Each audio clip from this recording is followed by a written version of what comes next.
Salut les amis, c'est encore moi, Maxime. Je vais vous partager la fin de ma merveilleuse histoire. Et croyez-moi, ça en vaut la chandelle. Pour ceux d'entre vous qui sont perdus, dans la deuxième partie, j'ai décidé de passer à l'action avec Vanessa, même en sachant que c'est la petite sœur de mon horrible ex. Et aussi, elle sortait avec cet imbécile de Colin. La seule chose qui importe, c'est qu'elle a aussi des sentiments pour moi. Alors j'ai convaincu Vanessa de mal s'habiller pour que Colin la quitte. Évidemment, mon plan de génie a fonctionné.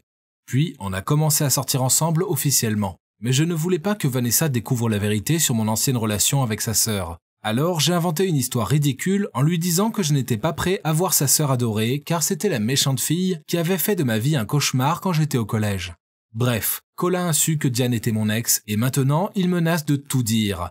À moins que je lui organise un rendez-vous avec ma sœur Clara. Je sais, compliqué, non? Je vous jure que ma vie est un véritable feuilleton. Bref, courage petite sœur, car tu vas avoir rendez-vous avec ce mec louche de Colin samedi. Ok, donc le fait qu'elle ait déjà un copain complique un peu les choses. J'imagine que je n'avais qu'une solution. Il fallait que je la piège pour qu'elle aille au rendez-vous. Et Clara adore chanter, mais enfin elle n'a pas l'oreille musicale. Mais elle se prend pour quelqu'un comme Katy Perry. Donc, je me suis dit que le meilleur moyen pour qu'elle aille voir Colin était d'inventer une histoire d'agent chercheur de talent qui serait intéressé par elle. Je lui ai dit que j'avais un ami qui avait un ami qui connaissait un agent chercheur de talent, et que cet agent adorerait dîner samedi avec elle et parler de sa carrière. Au début, elle a levé les sourcils en disant « C'est ça, ouais ». Donc j'ai soupiré longuement avant de répondre. C'est très difficile pour moi d'admettre que tu as du talent, mais tu en as. Donc que tu ailles voir l'agent ou pas, ça m'est égal, dis-je en haussant les épaules avant de partir. Je n'étais pas bien loin quand elle a crié « Ouais, d'accord, je vais y aller ». Bingo. Je savais que ma sœur ne pouvait pas résister à l'idée de prendre l'avantage sur moi. Malheureusement pour elle, ça n'arrivera jamais. Évidemment, je n'étais pas complètement débile. Colin est un idiot lunatique, donc le moins que je puisse faire était de la suivre discrètement pour m'assurer qu'il ne lui arrive rien. Je me suis assis au restaurant avec mes lunettes de soleil, une fausse moustache et une casquette. Quel maître de la dissimulation! Je devrais me lancer dans l'espionnage. Clara était bien trop occupée à parler d'elle pour me remarquer. Elle ne semblait pas reconnaître Colin comme l'ex de Vanessa non plus. Sûrement parce qu'il avait les cheveux propres et c'était quoi cette odeur d'après-rasage? Je l'ai entendu lui dire. Donc, vous pensez vraiment que je puisse être chanteuse? Colin semblait perplexe, mais il a haussé les épaules et a dit « oui, bien sûr ». Même si elle n'arrêtait pas de parler de chant, il continuait de la draguer. En disant des trucs bateaux du genre qu'elle était jolie tout en caressant son bras. Burk. À un moment, Clara s'est mise à chanter. Colin semblait stupéfait et le serveur qui passait s'est même bouché les oreilles. C'était tellement drôle que je ne pouvais pas m'empêcher de rire bruyamment. Puis elle a dû avoir une illumination sur son identité, car elle l'a regardé de près, s'est levée puis a dit « Attendez un peu, oui, excusez-moi, je dois aller aux toilettes. » En sortant de la pièce en courant, je savais qu'elle se sauvait. Oh non! Si elle faisait ça, Colin dirait tout à Vanessa et ma vie serait anéantie. Donc je lui ai couru après en criant son nom. Au début, elle m'a regardé bizarrement. Alors j'ai enlevé mes lunettes de soleil et ma fausse moustache. Elle était en colère, mais je savais que je devais lui dire que Colin me faisait du chantage. J'ai même réussi à faire semblant de pleurer. Au début, elle était furieuse et m'a crié dessus. Beaucoup. Mais ensuite, elle s'est calmée et a souri. Oh oh, ce sourire n'annonçait rien de bon. Elle m'a dit « Ok, j'y retourne, mais tu devras faire tout ce que je dis. » Pendant tout le mois. Je n'aimais pas du tout ça, mais je n'avais pas le choix. Alors j'ai accepté. Elle est retournée à l'intérieur et le rendez-vous semblait bien se passer. Le problème, c'était que maintenant, je n'avais plus à me soucier de Colin, mais de ma sœur. Pourquoi est-ce que je me retrouve dans ce genre de situation? Est-ce que c'est le karma qui se venge pour avoir plaisanté avec tous ces couples? Je devais faire toutes les corvées de Clara, y compris passer le week-end à la maison pour garder la fille des voisins. Ah. Puis, j'ai dû envoyer un message à son copain en m'excusant pour la blague de la Saint-Valentin. Petit rappel, c'était avec ma vitesse légendaire et beaucoup de scotch. Mais ça devenait de plus en plus bizarre, car Colin semblait totalement fou de ma sœur. Il lui envoyait des fleurs, puis il lui a envoyé un immense ours en peluche, et il a même envoyé des messages pour m'assurer qu'il ne lui ferait jamais de mal. Ok, c'était bizarre. On aurait dit que ma sœur avait adouci l'ancien Colin bagarreur. Le truc, c'est qu'elle jetait ses fleurs. Elle a donné l'ours en peluche à la fille des voisins et puis il était clair qu'elle ne l'aimait pas. Waouh, l'amour peut vraiment faire des dégâts, même à quelqu'un comme Colin. J'imagine qu'il aimait sa froideur envers lui. J'imagine que c'est beaucoup plus un défi que d'être avec quelqu'un d'adorable comme Vanessa. Clara avait commencé à vendre des gâteaux faits maison, vous savez, des cookies et tout ça. Ils étaient durs, brûlés et pas appétissants, mais les gens semblaient les acheter. Alors devinez qui elle a déniché pour faire la livraison? Ah, quelle plaie! Pire encore, un jour j'avais un rendez-vous avec Vanessa. Mais non, il fallait que je livre ces cookies immangeables. Vu comme je suis futé, j'ai trouvé un moyen de m'en sortir. Donc je suis allé chercher Vanessa à la bibliothèque, puis je suis allé faire la livraison. Le plan était de les livrer aussi vite que possible pour pouvoir passer la soirée avec Vanessa. Vanessa s'en fichait. En fait, elle trouvait ça mignon que j'aide Clara. Ah! On est allé à l'adresse de livraison et c'était un salon de manucure. J'ai laissé Vanessa dans la voiture pour courir à l'intérieur. Puis j'ai vu qui était la cliente et oh my god! Juste devant moi se trouvait Diane. Quel choc! J'étais si surpris que j'ai fait tomber la livraison. J'ai marmonné quelque chose en disant que ma sœur la rembourserait, puis je suis parti. Elle m'a pris le bras et m'a dit qu'elle voulait s'excuser sincèrement de m'avoir trompé. Ce n'était pas le moment. C'était gênant. J'ai essayé de retirer mon bras, mais elle s'accrochait. Puis Vanessa est soudainement entrée. J'imagine qu'elle nous avait vus par la vitrine. Elle a crié « Diane, qu'est-ce que tu fais? Laisse-le! Arrête d'être si méchante! Je ne voulais pas croire que tu l'embêtais au collège, mais j'ai la preuve maintenant. » Diane paraissait perplexe en répondant « Qu'est-ce que tu fais là? Et comment ça l'embêter ?» Elle se criait dessus sans comprendre pendant un moment jusqu'à ce que Diane lâche. « C'est mon ex !» Et voilà que deux femmes en colère me regardaient en attendant une explication. Ce serait le moment idéal pour se faire enlever par un alien. Mais je n'ai pas eu cette chance. J'avais des choses à expliquer, alors on est allé dans le café d'à côté et j'ai avoué que Diane était bien mon ex. Mais je l'avais seulement su après être sorti avec Vanessa. Donc j'avais menti car je ne savais pas comment gérer cette situation gênante. Je les ai suppliés de me pardonner. J'avais si peur que je ne quittais pas les yeux de la table. Mais ensuite, j'ai entendu des rires. Diane s'est mise à rigoler. C'est la chose la plus stupide que j'ai entendue. Oh là là, Maxime. Vanessa a ajouté. D'accord, ça fait sens puisque c'est aussi lui qui a trouvé le plan ridicule de rompre avec mon ex en faisant semblant d'être moche. Il a vraiment un talent particulier pour résoudre les problèmes. Ok, donc je ne pensais pas du tout qu'elle trouverait ça drôle. Mais au moins, elle ne m'en voulait pas. Au final, j'ai eu les excuses de Diane et tout va bien maintenant. Je peux sortir avec Vanessa librement aussi. Il se trouve que la vie est beaucoup plus simple quand on ne s'enfonce pas dans des mensonges. Quant à Colin, eh bien, il n'embête plus Vanessa, car il court toujours après ma sœur. Je pense qu'il peut avoir sa chance avec elle, car elle a rompu avec son copain, car cet imbécile lui posait tout le temps des lapins pour sortir avec ses amis. Même si j'ai vu une facette différente de Colin, je ne sais pas comment je me sentirais si c'était mon beau-frère un jour. Ah, mais oui, je reste avec ma copine, donc tout se termine bien. Quant aux blagues, je ne peux pas promettre que je n'en ferai pas une ou deux de temps en temps à l'avenir. Mais je promets de ne plus jamais m'en prendre au couple amoureux. J'ai appris la leçon.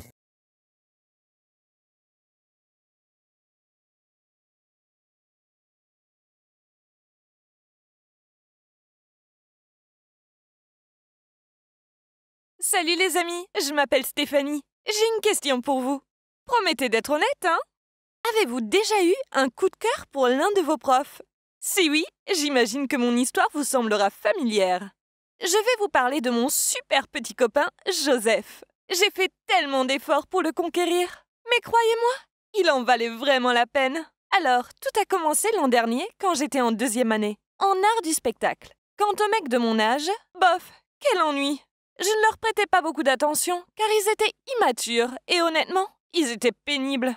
À choisir entre sortir avec un abruti immature ou être célibataire pour toujours, il n'y avait aucun doute. Un jour, j'étais chez ma meilleure amie Sandra. On est amis depuis toujours. Et même si on est dans des facs différentes, on se voit toujours beaucoup. Pendant qu'on mangeait les délicieux burgers préparés par Sandra, on parlait de la fac, des fringues, des mecs. Vous voyez, ce genre de truc. Puis Sandra m'a dit qu'il y avait un nouveau prof dans sa fac. Il s'appelait Joseph. Elle le décrivait comme étant super canon, grand, intelligent, sportif. Et il avait une moto.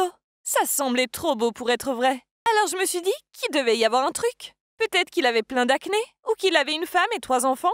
Il n'a pas d'acné, il n'est pas marié, et voilà à quoi il ressemble. Elle me montra son téléphone. C'était la photo d'un mec super canon. Je lui ai pris le téléphone des mains pour faire défiler les photos de sa page. Mon Dieu, ce mec était si beau. Mais si je ne le rencontrais jamais, je savais qu'il devait m'appartenir. Il me fallait un plan. Alors j'ai supplié Sandra de m'aider. Elle pensait que j'étais folle. Mais bon, c'était ma meilleure amie depuis toujours. Alors, elle savait que j'étais déterminée. Je venais discrètement en cours avec elle. Un cours d'économie. Ennuyeux. Mais regardez Joseph, en valait la peine. Et sa voix était si belle. Je savais que je ne pouvais pas juste rester assise. Il fallait que Joseph me remarque. Après le cours, je suis allée vers lui. J'ai jeté mes cheveux en arrière et avec ma voix la plus douce, j'ai dit « C'était un bon cours, mais il y a quelques points que je n'ai pas trop compris. Vous pourriez m'aider ?» Il avait l'air un peu surpris, mais il a accepté. J'ai inventé quelques questions sur le cours et il a balancé des réponses que je n'ai pas comprises. Je savais que je devais faire mieux que ça pour attirer son attention. Alors j'ai continué à m'immiscer dans le cours. Une fois, j'ai fait semblant de tomber de ma chaise et de m'évanouir. J'avais même tapoté de la poudre blanche sous mes yeux avant le cours pour avoir l'air encore plus épuisé. J'espérais qu'il court vers moi et me porte à l'infirmerie. Mais non, un mec stupide l'avait devancé. Pire encore, cette andouille était si maladroit qu'en me portant dans le couloir, mon bras a cogné contre la porte. Aïe, je me mordais la lèvre et gardais les yeux fermés. Mince, j'avais un plan génial qui s'est fini en catastrophe. J'ai ouvert les yeux juste à temps pour voir que l'infirmière venait vers moi avec une énorme seringue. J'ai crié. J'ai sauté du lit et lui ai dit que je me sentais beaucoup mieux maintenant. Malgré l'échec de mon plan de faire semblant d'être malade, j'ai tout de suite eu une nouvelle idée. Un jour, j'ai fait exprès de crever ma roue de vélo, puis j'ai fait semblant d'être triste en marchant à côté pour l'amener au parking. Et j'ai demandé à Joseph de me déposer. Il a secoué la tête en disant qu'il n'avait pas le temps, puis il est parti sur sa moto. Je suis restée bouche bée. Pire encore, il fallait que je traîne mon vélo jusqu'à chez moi. Une autre fois, j'ai attendu que tout le monde soit sorti de la salle. Puis, quand je suis passée devant lui, j'ai fait tomber mes livres. Et j'ai dit « Oh, je suis tellement maladroite !» en me penchant pour les ramasser. Ah oui, je portais aussi mon jean le plus moulant. Je me disais qu'il ne pouvait pas me résister avec celui-là. Mais il ne m'a même pas aidé à ramasser mes livres. Au lieu de ça, il a toussé pour s'éclaircir la voix et a dit « Tu peux te dépêcher, s'il te plaît? C'est la pause déj et j'ai rien mangé depuis ce matin. » Typique. J'étais là, toute sexy, et il ne pensait qu'à son estomac. Je n'allais pas abandonner si vite. Je n'avais pas assisté à tous ces cours ennuyeux d'économie pour rien. Alors, grâce à mon enquête sur ses réseaux sociaux, je savais que l'anniversaire de Joseph approchait. Le jour de son anniversaire, j'avais cours avec lui. Si c'est pas le destin. Alors je lui ai apporté un gâteau et toute la classe lui a chanté joyeux anniversaire. Puis j'ai annoncé que j'avais une surprise spéciale pour son anniversaire et j'ai chanté Someone You Love de Lewis Capaldi. Toute la classe criait et m'encourageait, mais il avait les yeux baissés sur son bureau. Ok, ça devenait frustrant. Que devais-je faire pour attirer son attention? Mince à la fin, j'avais déjà tout tenté. Ce vendredi, une des amies de fac de Sandra faisait une fête. Alors j'y suis allée aussi. Je me suis assise dans un coin et me plaignais auprès de Sandra que ça n'allait nulle part avec Joseph. Je ne comprenais pas. Tout ce que je faisais semblait ne pas l'intéresser. J'ai râlé. Sandra, je devrais continuer de le draguer? Il ne m'a même pas regardé. Il est tellement dur, tu vois. Un peu comme une vieille botte. En fait, un caillou a plus de personnalité que lui. Puis Sandra m'a fait un signe, mais je continuais. Et peut-être qu'il est gay, ou un truc comme ça. Enfin, tu vois, il a pas l'air intéressé par les filles. C'est là que Sandra m'a tapé le bras, et quand j'ai levé les yeux, j'étais sous le choc. Joseph était là, à me regarder. J'étais pétrifiée de choc. Puis il a secoué la tête et est parti en vitesse. Sans même réfléchir, je me suis levée. Lui ai couru après et me suis excusée. Il m'a ignorée et monté sur sa moto. Alors je suis montée derrière et refusé de descendre. S'il vous plaît, je ne pensais pas à ce que j'ai dit. Écoutez-moi, s'il vous plaît, le suppliai-je. Au final, il m'a donné un casque et m'a dit de l'enfiler. J'étais vraiment excitée. J'avais voulu monter sur sa moto depuis que j'avais vu une photo de lui dessus. Oh my God! Maintenant, ça arrivait vraiment. Ok, ce n'était pas ce que j'imaginais, mais c'était quand même génial. Et je me suis assurée de me serrer fort contre lui. Simplement pour une question de sécurité, bien sûr. Après 10 minutes, il s'est arrêté dans une rue déserte. Je pensais qu'il allait me crier dessus, mais au lieu de ça, il s'est retourné et m'a souri. Waouh! Sans les sourcils froncés, il était encore plus canon. Alors tu disais quoi sur moi tout à l'heure? Demanda-t-il. Rien, c'est un malentendu. C'est marrant parce qu'on aurait dit que tu pensais que je n'avais pas de personnalité. Quoi d'autre? Ah oui, tu penses que je suis gay? Je suis désolée. Vous avez le droit d'être gay? Ça n'a pas d'importance. Vous avez une belle personnalité. Soudainement, il s'est penché et m'a embrassée. Oh my God, c'était génial! J'étais tellement choquée, mais si heureuse, que je ne comprenais même pas ce qui se passait. Dès qu'il s'est retiré, je l'ai attiré à nouveau vers moi pour qu'on continue à s'embrasser. Puis il a dit « Je ne suis pas gay et je pense que j'ai une personnalité géniale. » C'est juste que j'aime jouer avec toi. Mais il semble que la route de la maturité soit encore longue pour toi. Mais c'est pas grave, tu pratiqueras avec moi. Sois ma petite copine. Il se trouve qu'il m'avait remarqué, mais il voulait d'abord voir ce qui se passerait. Et aussi, il pensait que je devais grandir un peu, car mes combines étaient un peu immatures, même si c'était rigolo. Mais il était aussi flatté de tous les efforts que j'avais faits pour attirer son attention. Il m'a dit qu'il était venu à la fête juste parce qu'il m'avait entendu en parler à la fac, et qu'il voulait venir juste pour moi. Je ne vais plus à ses cours, ce qui me laisse beaucoup plus de temps pour aller à mes propres cours. Mais on est maintenant officiellement en couple, et je suis la plus heureuse. Donc voilà comment j'ai fini par être avec le petit copain le plus mignon sur Terre. Le conseil que j'ai à vous donner est d'être courageux dans votre quête de l'amour. Si vous êtes assis et attendez que ça vous tombe dessus tout cuit, eh bien, vous allez attendre longtemps. Allez, bougez-vous. C'est ce que j'ai fait et ça a complètement marché pour moi. Alors il n'y a pas de raison que ça ne marche pas pour vous aussi.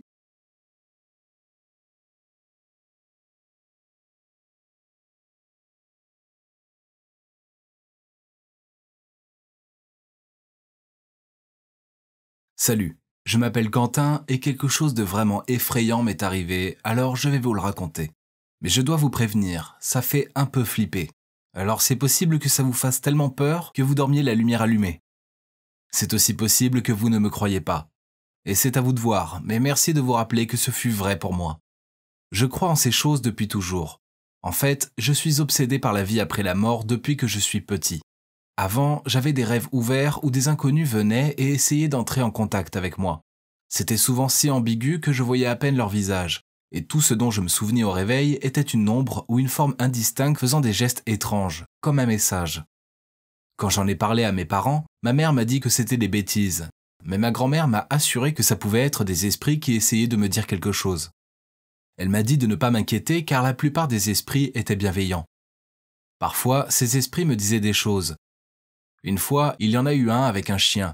Puis un mois plus tard, mon père est rentré à la maison avec un chiot. Puis une autre fois, j'ai rêvé que ma grand-mère décédait. Je n'ai pas osé raconter ce rêve, j'avais trop peur qu'il devienne réel. Et vous l'avez deviné, quelques mois plus tard, elle décédait. J'ai fini par appréhender ces rêves. Et pire encore, maintenant je n'avais plus ma grand-mère pour lui raconter mes rêves. Pour être honnête, en grandissant, mes rêves se sont arrêtés. Mais ma fascination pour la vie après la mort a continué. Je savais qu'il ne fallait pas plaisanter avec ce genre de choses, car cela n'apportait rien de bon, selon ma grand-mère. Mais ensuite, j'ai commencé à sortir avec Jennifer, et je voulais vraiment lui montrer cette partie du monde. Alors j'ai acheté une planche Ouija sur Amazon. Enfin, c'est une planche plate avec des lettres et des chiffres qui s'utilisent comme porte vers le monde des esprits. Je connaissais les règles. Ne jamais faire ça chez soi, car c'était s'attirer des ennuis.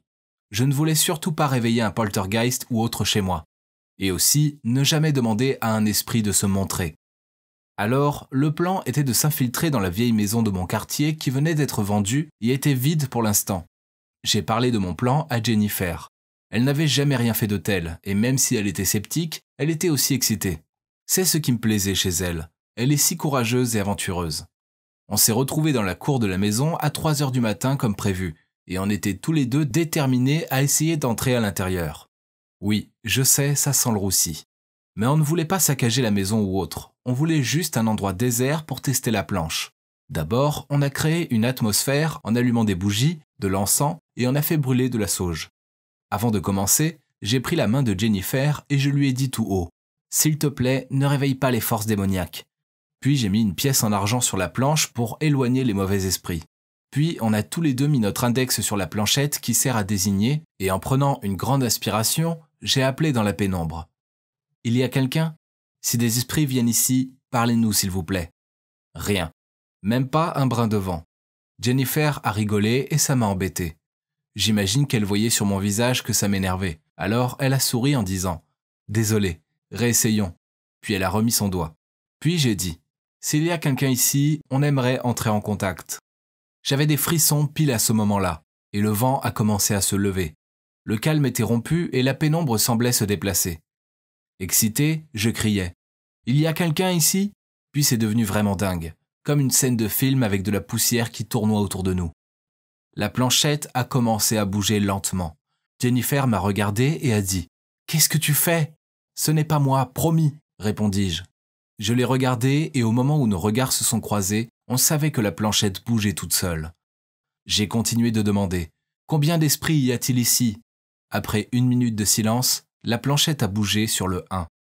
Ça devenait intéressant. « Es-tu un bon esprit ?» Ça bougeait plus vite. D-E-V-I-N-E. Ok, j'ai donc pris ça pour un oui. Et j'ai continué à poser des questions sur des choses simples. Puis-je connaître ton nom ? Puis la réponse était C-O-M-M-E-E-L-L-E. À ce moment-là, je voyais Jennifer paniquer. C'était assez effrayant car je n'avais pas dit son nom une seule fois. J'ai dit « Si tu es vraiment là, prouve-le ». Jennifer a sauté de sa chaise. Et on a promis de ne jamais demander à l'esprit de se montrer. Soudainement, une bourrasque de vent vint de nulle part et souffla une bougie. Jennifer me cria d'arrêter ça tout de suite. Puis elle est sortie en courant. J'ai rapidement dit à l'esprit « Ravi de te connaître, mais on doit y aller. Au revoir », tout en poussant la planchette sur le symbole « Au revoir » de la planche. Puis j'ai pris mes affaires et suis parti après Jennifer pour voir si elle allait bien. Elle était totalement paniquée et m'a dit qu'elle ne ferait plus jamais ça. Le problème était que je n'arrêtais pas de penser à l'esprit. Les nouveaux propriétaires emménageraient bientôt, donc je n'avais pas beaucoup de chance d'y retourner. Alors, 1 semaine plus tard, de nouveau à 3 heures du matin, j'ai convaincu mes amis casse-cou Alban et Michel de m'y retrouver. J'ai mis la planchette et on a commencé. J'ai posé quelques questions et au début rien ne se passait. Puis, après un moment, la planche n'arrêtait pas de pointer vers des lettres qui ne faisaient pas sens. Je pensais en fait qu'ils me faisaient une blague. Ils en ont vite eu marre et pensaient que c'était juste mon imagination. Ennuyé, Alban est parti aux toilettes et j'ai continué avec Michel. Je croyais à mon expérience précédente, alors je persistais à demander « Sais-tu qui est aux toilettes maintenant ?» Mais la planche continuait de donner des chiffres au hasard. Quand Alban est revenu, Michel a dit les chiffres qu'on avait eus à Alban et a dit que ça ne marcherait pas cette fois et qu'on devrait partir. Il est devenu tout pâle. Il se trouve que les chiffres étaient son numéro de sécurité sociale. Alban a dit que c'était un coup monté. Je lui ai dit que non. Je pense qu'il était curieux car il s'est assis pour participer. C'est là que Michel a posé la question stupide. « Pendant combien de temps ce tocard de Quentin va vivre ?» Je lui ai lancé un regard méchant en disant « Je t'ai dit de ne pas dire n'importe quoi ». Puis la planchette a commencé à bouger, en s'arrêtant sur le chiffre 1, puis 0. 10 ans. Il ne me reste que 10 ans. C'était horrible. J'étais trop jeune pour mourir dans 10 ans. Mais non. La planchette continuait de bouger, et je fus horrifié quand elle s'est déplacée sur les lettres J-O-U-R-S. « Arrêtez les gars, c'est pas drôle » criai-je. Ils me regardaient à la fois choqués et effrayés. Ok, j'étais quasiment sûr qu'ils ne l'avaient pas déplacée. Ils m'ont supplié d'arrêter le jeu et de rentrer, en me disant de ne plus jamais rejouer à ce jeu. Facile à dire. Ce n'est pas à eux qu'on a dit qu'ils allaient mourir dans 10 jours. Je n'arrêtais pas de penser à ce qu'il s'était passé. C'était horrible et j'étais tellement stressé que j'ai mis des heures à m'endormir. Puis j'ai fini par m'endormir et j'ai fait un rêve ouvert. J'ai rêvé de l'esprit d'une fille qui m'accompagnait à l'école quand soudainement elle me poussa sur la voie et une voiture approchait. Je me suis réveillé en sueur. 3 jours plus tard, je suis retourné dans la maison tout seul et j'ai posé une seule question. Combien de temps me reste-t-il à vivre ? Et elle a répondu 7 J-O-U-R-S. Donc ce n'était pas une réponse au hasard. L'esprit calculait mes jours restant sur Terre. 3 jours plus tard, je ne pouvais m'empêcher d'y retourner pour répéter toujours la même question. Et la réponse fut 4. Je ne pouvais pas attendre que la mort arrive. Il fallait que je fasse quelque chose. Alors j'en ai parlé à mes parents, mais ils ne me croyaient pas. Ils m'ont même grondé d'avoir fait des jeux bizarres en pleine nuit. Le jour où j'étais censé mourir, ils ont vu l'état dans lequel j'étais. Je n'arrêtais pas de trembler et je refusais de sortir du lit. Il était hors de question que je m'approche d'une route aujourd'hui. Alors ma mère a appelé l'école pour dire que j'étais malade. Puis elle est restée travailler à la maison et est restée à mes côtés. Ce jour est passé si lentement. Mais rien ne s'est passé. Nous sommes maintenant 1 mois plus tard et je suis toujours en vie. J'ai été puni pendant 3 mois pour être sorti au milieu de la nuit et avoir fait peur à mes parents. Quand ma punition fut terminée, il était hors de question que je retourne avec la planche Ouija dans des maisons vides. En fait, je l'ai mise au grenier et elle y restera toujours. Donc, voilà mon histoire. Voyez par vous-même si vous voulez essayer ou pas, mais je vous conseille de ne pas vous lancer là-dedans car ça ne vaut pas le coup.